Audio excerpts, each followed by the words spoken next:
Nah baiklah. Kemudian yang perlu saya sampaikan juga ya ikhwan, di tempat ini kenapa muncul aneka ragam isyaat, yaitu isu-isu, gosip, rumor dan lain sebagainya. Katanya saya mau ditangkap lah, mau dideportasi lah, kemudian juga overstay lah dan seterusnya. Jadi yang ingin saya sampaikan di sini, ya saya memang overstay pada awalnya. Jadi sebulan sebelum visa saya habis, saya waktu itu mendapat pencekalan, tidak boleh pulang.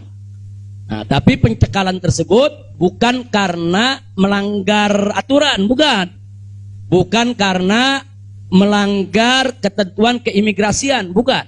Jadi kalau ada mengatakan karena ada pelanggaran, ada pidana, bohong, saudara. Itu hoax, bahkan itu fitnah. Jadi saya dicekal li asbabin amniyah. Itu ditulis dalam surat cekalnya. Li asbabin amniyah, karena alasan keamanan. Nah, biasanya kalau alasannya melanggar di situ ditulis mukhalafatun nizam atau at-takhalluf anin nizam. Nah, itu namanya melanggar aturan. Enggak ada. Di dokumen saya tidak ada kalimat at-takhalluf anin nizam atau mukhalafatun qanun. Enggak ada. Yang ada adalah li asbabin amniyah, untuk alasan keamanan. Nah, tentunya saya tidak diam. Saya terus melakukan lobby dengan pemerintah Saudi, dengan otoritas Saudi. Ini asbabun amniyah yang bagaimana maksudnya, kemudian kenapa saya tidak bisa keluar dan seterusnya. Ini terjadi pembicaraan yang cukup panjang ya ikhwan. Tapi memang mereka sendiri mengaku. Jadi saya ini di sana diperiksa oleh Badan Intelijen Saudi, saya diperiksa oleh Dewan Keamanan Saudi, saudara. Nah, belakangan, saudara, kenapa saya diperiksa? Mereka mendapatkan laporan sampah dari negeri ini ya.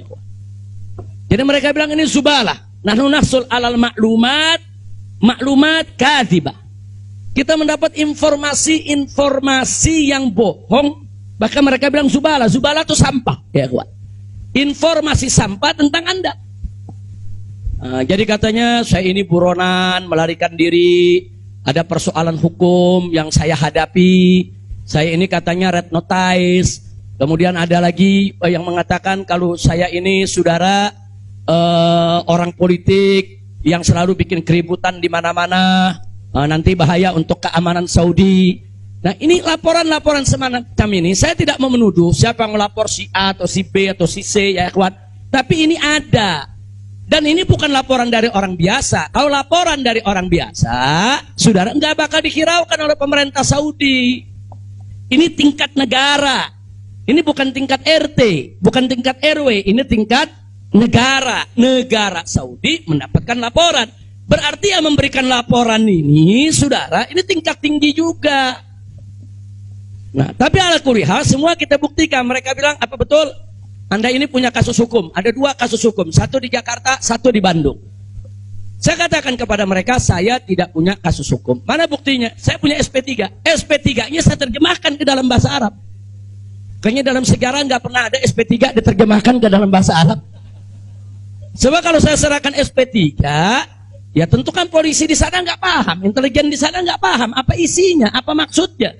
Kita terjemahkan dalam bahasa Arab. Kita buat dokumen resmi, terjemah resmi. Jadi saya katakan, tuduhan apa yang Anda dapat dari pemerintah Indonesia? Oh, Anda ini melarikan diri dari Jakarta karena ada kasus hukum. Saya tunjukkan, ini SP3. Silakan Anda baca. Begitu mereka baca, mereka kaget. Oh, ini kan hukum sudah selesai. Kenapa kok masih dilaporkan Anda tetap bersalah? Jadi pemerintah Saudi sendiri yang menilai ya. Nah, kemudian yang kedua, waktu kasus Bandung, saya bilang juga udah nggak ada perkara. Punya SP3, saya terjemahin lagi SP3-nya. Saudara. Nah, terakhir mereka bilang, katanya Anda ini dikejar-kejar badan intelijen dari negara Anda. Saya bilang, enggak, saya nggak punya persoalan dengan badan intelijen. Oh, tapi ini ada laporannya. Anda bisa buktikan kalau Anda tidak punya permasalahan dengan badan intelijen Indonesia. Punya. Loh, apa buktinya? Saya punya dokumen. Perjanjian antara saya dengan badan intelijen negara Indonesia. Saya terjemahkan lagi dalam bahasa Arab. Resmi di situ, saudara. Dan dokumen ini kan belum saya buka ke masyarakat ya ikhwan. Saya pikir nggak ada perlunya saya buka ya ikhwan, kecuali kalau darurat saya tunjukkan. Mereka kaget loh. Anda punya perjanjian begini bagus dengan negara, Anda tidak punya masalah. Kok dilaporkan macam-macam? Nah ini yang jadi persoalan ya ikhwan. Ala kulli hal, singkat cerita, kalau saya cerita terlalu panjang, saudara, akhirnya pemerintah Saudi ini, otoritas yang berwenang di bidang ini, mereka justru akhirnya minta maaf. Mereka bilang nahnu natawarrat, nahnu ghaltan, kami salah, kami sudah melewati batas wewenang yang kami punya, kami minta maaf karena memang ini kesalahan dari informasi yang kami terima. Nah, jadi supaya Anda tahu, akhirnya mereka tidak mengganggu kita sama sekali. Bahkan terakhir bukan lagi persoalan bayar safar, jangan kita deportasi. Saya ditawarkan, Habib, Anda mau pulang besok ke Indonesia atau Anda mau tinggal di sini selamanya? Silakan. Maka itu pada malam Ahad, Sabtu malam Ahad, sebelum saya pulang, saya ke Riyadh, saya diundang resmi ke Riyadh.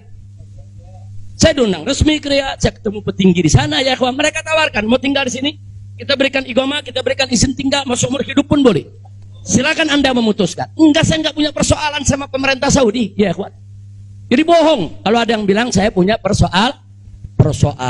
Jadi makanya kalau pejabat tuh jangan sembarang bicara. Kalau mau bicara tuh mesti punya data dong. Masa pejabat bicara nggak pakai data? Kalau nggak pakai data, pedagang kopi di warung-warung, ya kan dagang kopi di warung nggak pakai data. Ada kopinya seduh, pakai gula, selesai kasih. Kira-kira jelas gak? Ini kalau pejabat tingkat negara harus punya data ya kawan, nggak sembarangan. Tapi baiklah, kita bagian akhir. Jadi begitu mereka sudah tahu itu semua, semula saya mau dibikinkan bayan safar. Bayan safar itu exit permit, saudara. Nah, bayan safar itu ada dua. Ada izin keluar Saudi, saudara, karena orang melakukan pelanggaran. TKI yang melarikan diri dari majikan, atau umpamanya ada tenaga kerja yang melakukan pelanggaran pidana, mencuri, berkelahi, atau membunuh saudara. Nah mereka ini kalau diusir dari Saudi itu namanya deportasi dengan bayan safar. Tapi ada juga jenis bayan safar lain. Nah seperti apa? Seperti orang yang mendapat suaka politik, itu kan perlindungan. Atau seperti orang yang dicekal politik, seperti yang saya alami, itu bukan pidana. Atau seperti mereka yang kehilangan warga negara, seperti orang-orang Rohingya yang tinggal di Mekah, itu mereka nggak punya warga negara, saudara. Tapi kalau suatu ketika mereka mau pulang ke negerinya, diberikan bayan safar kalau mereka mau pulang. Nah kalau mereka nggak mau pulang, mereka dijamin silakan tinggal di Saudi Arabia. Nah jadi ini namanya bayan safar. Tapi ternyata terakhir karena mereka menyadari saya tidak bersalah, ini yang menarik ya. Mereka sendiri yang mengatakan, ya Syekh, Anda tidak layak untuk dapat bayan safar. Karena kalau Anda dapat bayan safar, nanti catatan overstay-nya itu nggak hilang. Nah, jadi dalam dokumen keimigrasian kan ada overstay, itu nggak hilang. Nah, walaupun Anda tidak dicegah, tapi catatan itu kan jadi buruk. Anda nggak pantas untuk mendapat catatan buruk karena Anda tidak bersalah.